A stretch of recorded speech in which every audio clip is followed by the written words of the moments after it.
Olá, seja bem-vindo a mais uma aula do programa que estou gravando para o INSS 2016. Nessa aula, vamos falar sobre conceitos de e-mail. E também, junto desses 3 vídeos que eu vou gravar, dá mais ou menos um pouquinho mais de 1 hora de conteúdo, vamos falar também sobre segurança digital. No edital, vamos abrir aqui o edital apenas para repassá-lo, pois você pode achar também nesse vídeo algumas referências para o edital do Banrisul, que essa aula foi gravada para eles originalmente. Vocês que têm dúvidas, né? Houve uma mudança no edital agora, trocando a versão do LibreOffice do 5 para a versão 4. E eu gravei um vídeo explicando as mudanças de versão que você não deve se preocupar entre os conceitos que estão sendo abordados aqui no caso do LibreOffice. Se você não viu, então volte lá, acesse a playlist do meu canal e você vai ter acesso a essa aula.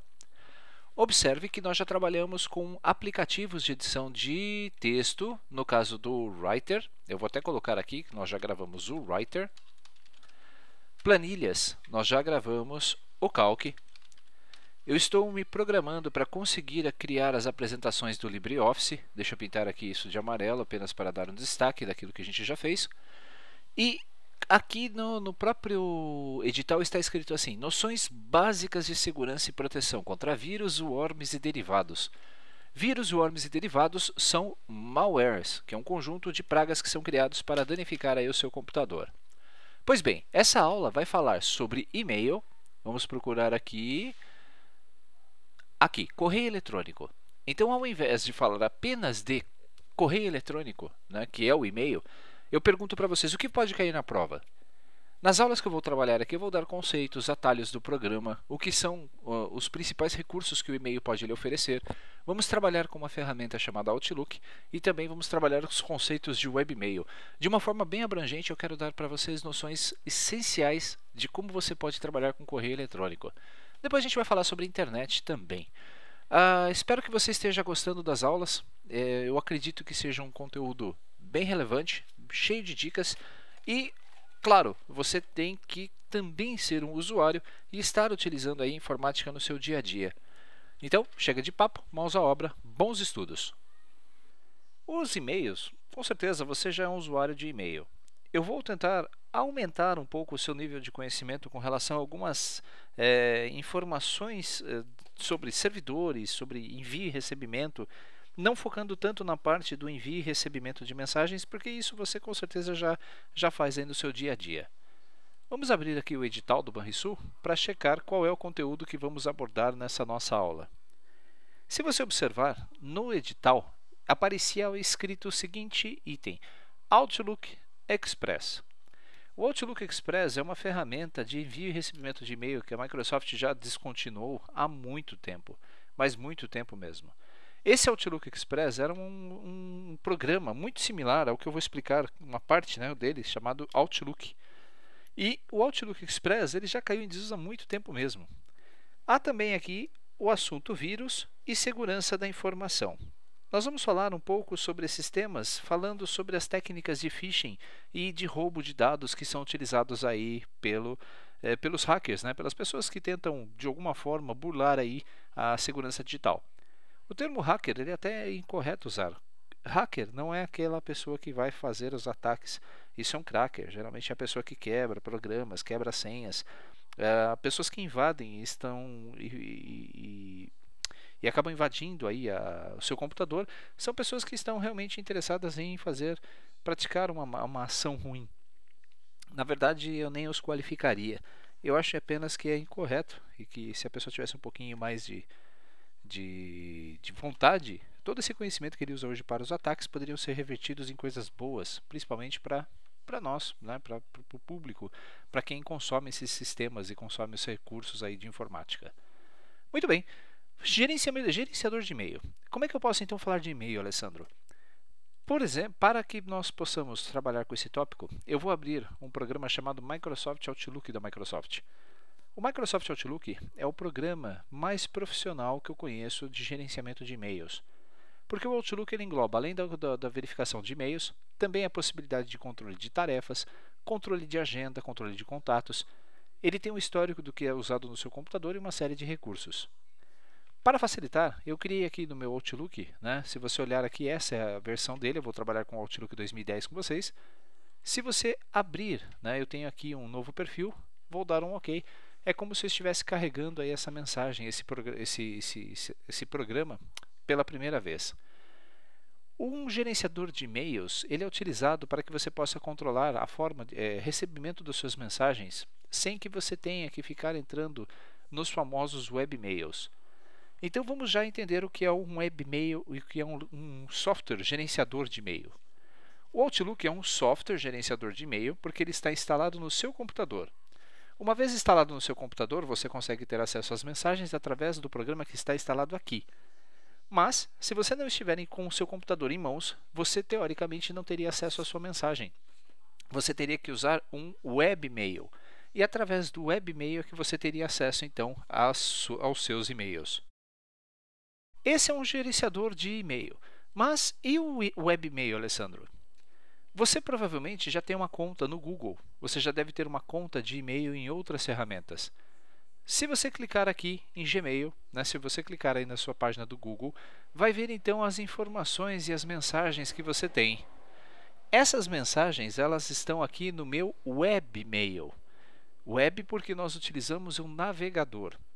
Se na sua prova de concurso aparecer assim a seguinte informação, bom, o webmail tal, então você já sabe que é um leitor de e-mails que está rodando dentro do seu browser, dentro do navegador de internet.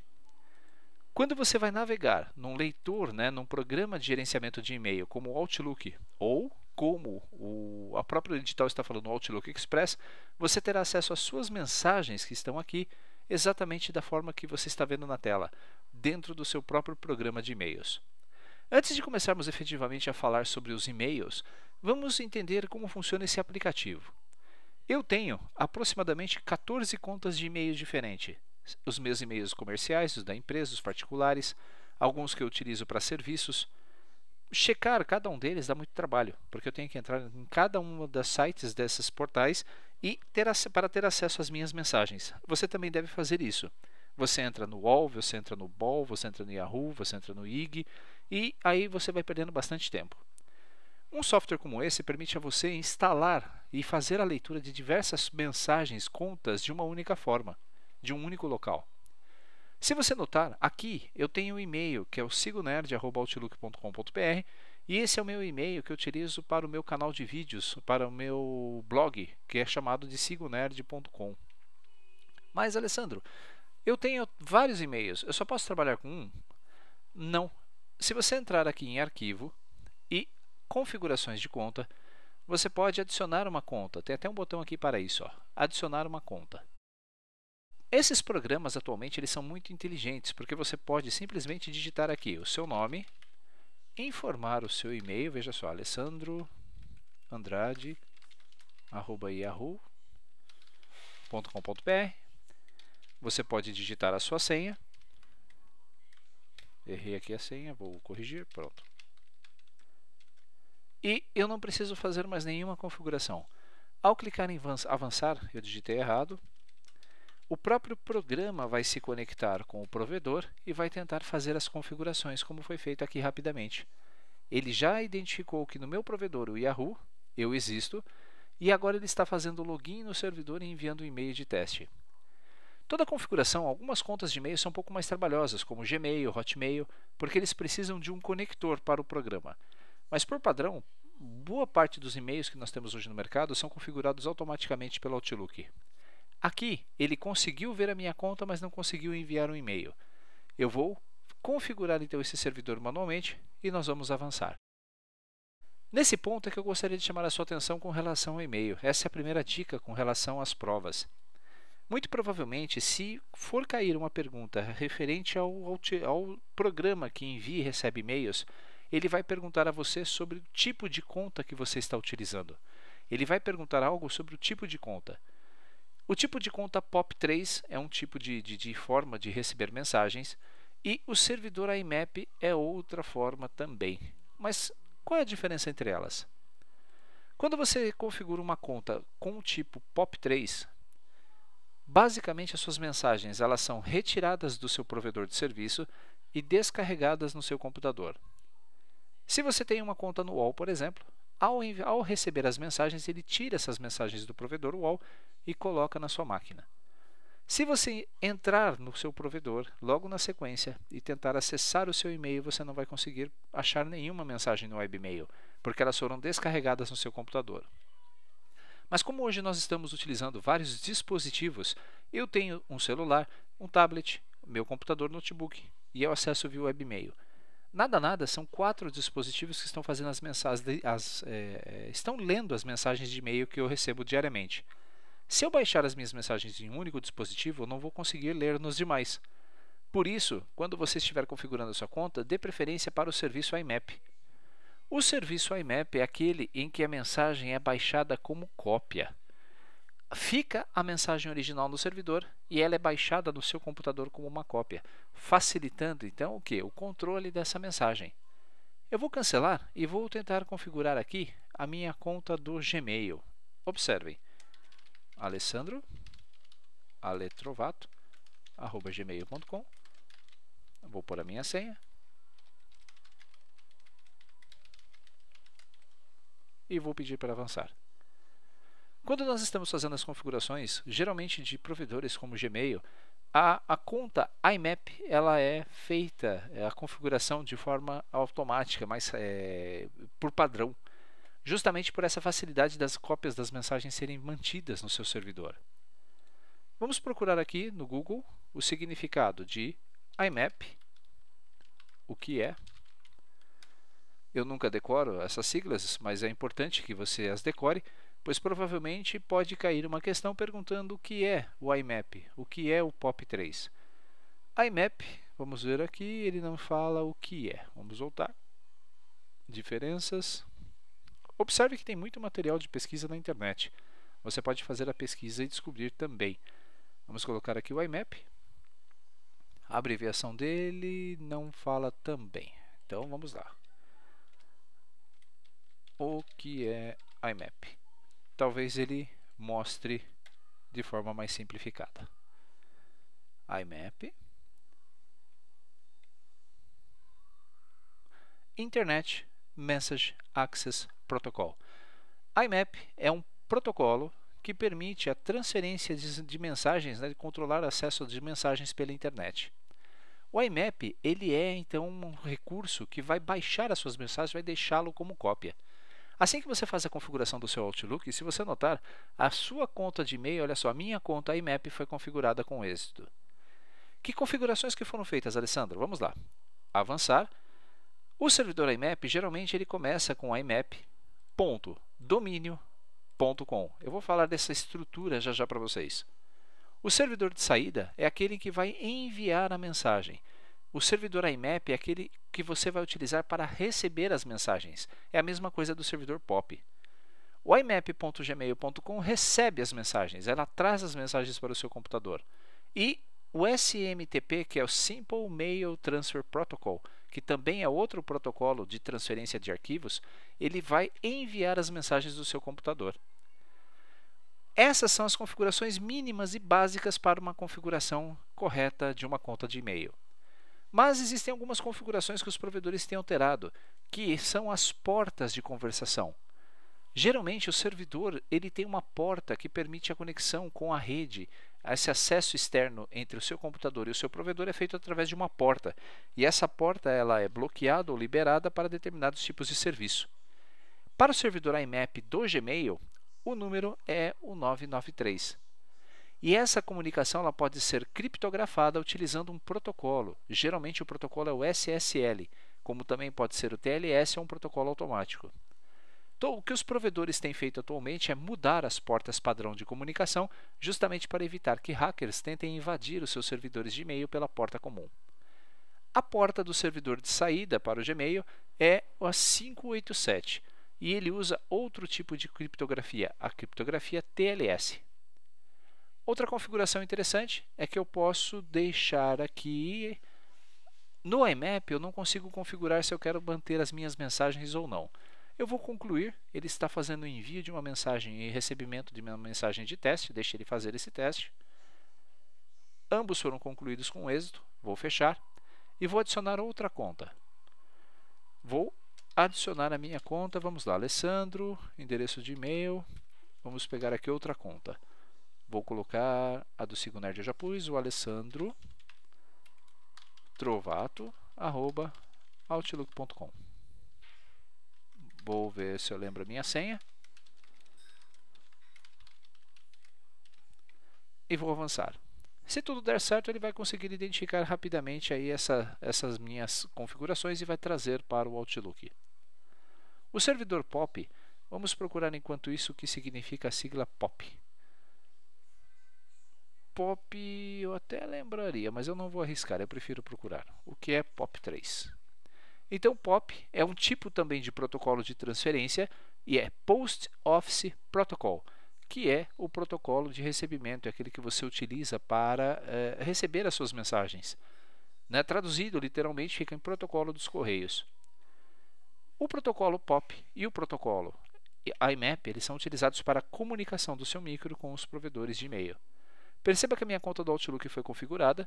Se nós entrarmos na configuração manual, você vai ver que eu não permito, né? Ele não me permite fazer a troca das configurações, pois o Outlook, como por ser da Microsoft, ele já vai trazer as configurações padrão. Essas mensagens, todos esses serviços, eles estão sendo configurados e eu posso agora clicar em cada uma dessas caixinhas e checar a caixa de entrada das minhas mensagens. Eu posso vir até aqui e ver as mensagens do Outlook, eu posso descer aqui também e ver as minhas mensagens do Gmail. Tudo isso de forma simplificada. Todos esses itens eles são feitos mediante o clique na sua caixa respectiva. Deixe-me tentar conectar de novo com a minha conta do Yahoo, pois o padrão dela é a conta POP. Ou melhor, ao invés de perdermos tempo fazendo a configuração, eu vou acessar o meu Outlook utilizando a minha conta padrão. Eu posso criar vários perfis também para que as minhas mensagens não misturem de outros usuários. E se eu vier aqui no gerenciamento da minha conta e entrar nas contas do Yahoo, aqui é alterar. Você vai ver que o servidor POP está configurado para pop.mail.yahoo.com.br. Cada provedor tem um padrão de nomes. Então esse provedor, esse nome que você está vendo aqui, como sendo do Yahoo, não segue o mesmo padrão de outros portais que você provavelmente tem a conta. Se clicarmos em mais configurações, você verá aqui uma aba interessante que a entrega dessa mensagem, ele vai deixar uma cópia da mensagem no servidor. Até a versão 2007, a Microsoft não marcava esse item automaticamente. Na versão 2010, a Microsoft corrigiu esse problema e todas as mensagens configuradas diretamente por padrão pelo POP3 são baixadas, são como cópia. A versão oficial, a versão original da mensagem, continua lá no provedor de serviços. Vou cancelar e essa minha conta, aqui nessa minha máquina, eu tenho 5 contas de e-mails diferentes configuradas. Perceba que não é difícil você fazer a configuração de várias contas utilizando o Outlook. Se você tem o Windows instalado, se você tem o Windows 8.1 ou o Windows 10, na sua área de trabalho existe um ícone como esse aqui chamado e-mail. Esse é o programa de e-mail que substituiu o Outlook Express, que substituiu outras versões de e-mail que vieram depois, o Windows Mail, o Windows Messenger. Essa versão do Mail da Microsoft, ela está atrelada à conta que você utilizou para configurar o seu Windows. Se você observar, então, eu posso adicionar contas. Eu tenho aqui a da minha conta do Sigo Nerd. Eu posso adicionar outras contas. Eu posso criar pastas e eu posso escrever e-mails e fazer tudo o que eu faço com o Outlook usando o e-mail da própria ferramenta. Note que é tranquilo, você tem já as ferramentas em mãos, mas precisa apenas fazer as suas configurações. Eu particularmente não uso esse e-mail, eu não gosto dele, eu gosto do Outlook porque ele me dá muito mais possibilidades. Se você observar aqui à esquerda, eu posso ainda controlar o calendário com as minhas atividades, gerenciar todos os meus contatos, gerenciar as minhas tarefas, que são coisas que eu preciso fazer. Posso criar anotações, eu posso colocar anotações na minha área de trabalho, é um post-it. Eu posso também verificar aqui na minha lista de pastas o diário e tudo aquilo que está sendo feito no meu computador. Eu posso escolher aquilo que eu quero que ele monitore para mim. É quase um dedo duro. Perceba então que o Outlook é uma ferramenta bem completa e essa ferramenta é extremamente produtiva. A única desvantagem é que se você quiser usar o Outlook, ou você vai comprar o pacote Professional da ferramenta, que custa em torno de R$ 1.300, Ou existe uma versão para um único computador que custa aproximadamente R$ 500 ou R$ 600, que saiu agora recentemente, ou você ainda pode pagar uma licença de uso e pagar um pouquinho por mês, acho que R$ 25 ou R$ 26, e utilizar o Office 365, que é o que eu fiz. Eu fiz a contratação do Office 365 e tenho várias versões do aplicativo instalado no meu computador. Se eu rolar a tela aqui para baixo, você vai ver que eu tenho o Word 2016, eu tenho o PowerPoint 2016, o Excel, várias ferramentas aí da própria versão 2016. Se eu entrar aqui nos grupos e for procurar o Microsoft Office, você vai ver que eu tenho então todas as ferramentas do pacote 2010 oficiais, como também tenho as ferramentas da versão 2016 instaladas no meu computador. O pacote Office é extremamente interessante. Eu tenho a versão do Outlook 2016. Se eu clicar sobre ele, veja só, ele conflita com a 2010, ele não vai deixar. Eu vou precisar desinstalar a 2010 se quiser rodar aí essa 2016. Eu estou adiando fazer isso justamente por causa dessa aula que eu gravei para vocês. Eu não sei até que nível vai bagunçar a minha área de trabalho e eu gostaria de trazer um software que fosse o mais padrão possível para que você pudesse ir bem aí na sua prova do concurso. Essa é a introdução então dessa aula sobre o Outlook. Essa é a aula 1. Nós vamos na próxima aula dar dicas de que tipo de questões que você pode encontrar aí no vestibular ou no concurso vestibular. Estou viajando. Até a nossa próxima aula.